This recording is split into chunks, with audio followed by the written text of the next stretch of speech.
Bonjour à tous les amis, j'espère que ça va. Pas de temps à perdre, on commence avec la longue interview de Mehdi Benatia accordée à l'équipe. Suspendu 3 mois par la commission de discipline, il s'est livré sur son aventure olympienne, sa méthode et ses ambitions. Il a reconnu avoir vécu des premiers mois difficiles avec les départs à la CAN, le mercato encadré par la DNCG et l'attitude moyenne de l'équipe en place. Bref, le gros bordel pour reprendre ses mots. Mais le temps est passé et quelques décisions radicales plus tard, il se rapproche de son objectif, disputer la Ligue des Champions. Le directeur du football de l'OM a été interrogé sur le mercato. On apprend que le dernier mercato aurait pu être encore plus agité qu'il ne l'a déjà été. Benatia a approché Aymeric Laporte, avec qui il était tombé d'accord avant que des motifs financiers fassent tomber le deal à l'eau. L'autre piste ambitieuse creusée par l'OM a mené à Kalidou Koulibaly. Benatia aurait eu une discussion avec le Sénégalais, aussi emballé par le projet, mais difficile à libérer d'Al Hilal actuellement. Puis il y a eu le dossier Paul Pogba. En accord avec Longoria, c'est la condition physique de la pioche et l'attention médiatique qu'il génère qui ont poussé les dirigeants à ne pas le prendre en janvier, histoire de ne pas perturber l'équilibre de groupe. Mais Benatia a répété que c'est un profil très intéressant et que si l'occasion se représente cet été, il n'hésitera pas. Il faut dire que la suspension de Pogba jusqu'au 11 mars n'a pas joué en sa faveur. C'est l'explication principale sur le pourquoi il n'a pas encore retrouvé de club, comme le détaille l'équipe. Les clubs pensent immédiat, pas moyen terme. À part en Serie A ou des championnats exotiques, il ne reste pas beaucoup de choix pour lui. En revanche, s'il patiente, ça devrait se bousculer pour lui l'été prochain. Un petit mot à présent pour l'exploit XXL réalisé par Saint-Brieuc. Le pensionnaire de National 2 s'est imposé 2-1 à la 90e minute de jeu face à Nice. Une terrible désillusion pour le gym, comme le placard Nice matin. Allez, on file en Angleterre où il y avait aussi de la coupe avec la Carabao Cup. Et c'est Newcastle qui prend la route de Wembley comme le placard le Daily Mirror. Comme au match aller, les Magpies ont dominé un Arsenal hésitant et se sont imposés 2-0.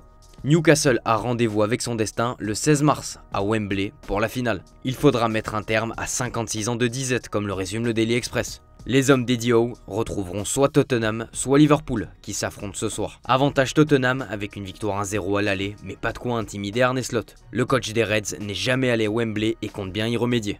Même ambition à Tottenham avec Postecoglou qui a loué le renfort de Mathys Tel cet hiver.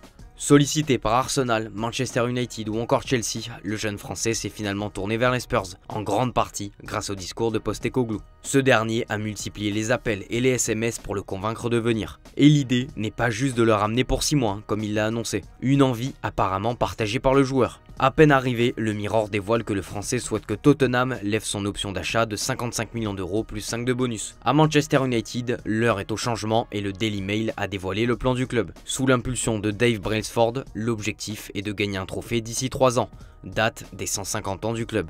Ce projet a pour but de changer la politique de recrutement. Fini de jeter de l'argent pour des résultats immédiats, désormais l'idée sera de miser sur l'achat de jeunes potentiels à développer. Un projet validé par Ineos qui s'appelle Mission 21. En Espagne, il y avait aussi de la coupe au menu. Le Real Madrid se déplaçait sur la pelouse de Leganés.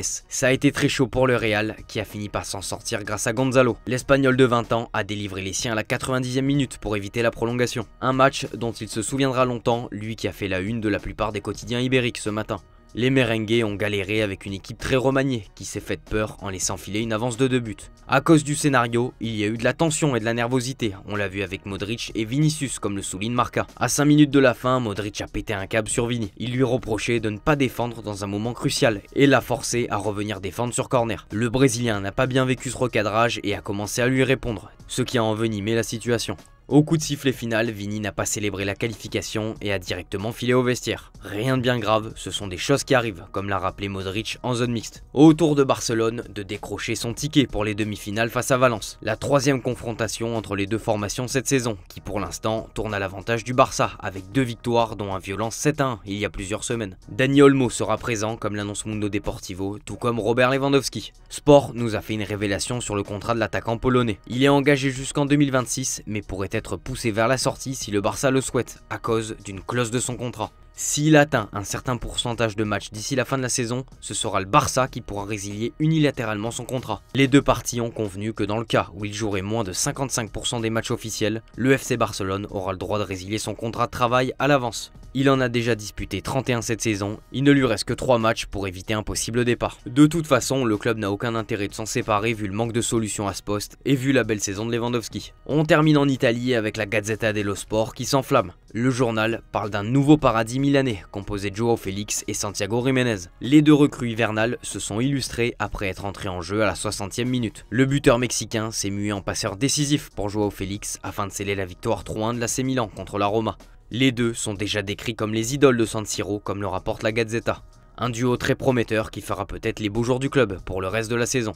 Sinon, l'heure est au bilan après ce mercato. À Naples, ça s'est plutôt affaibli avec la perte de Kvaratskhelia et le transfert raté de Garnacho. Le Manchester Evening News explique que ce sont les demandes salariales du joueur qui ont fait capoter l'opération. C'est tout pour ce matin les amis, merci de votre fidélité et on se dit à tout à l'heure pour le JT Foot Mercato. Ciao ciao.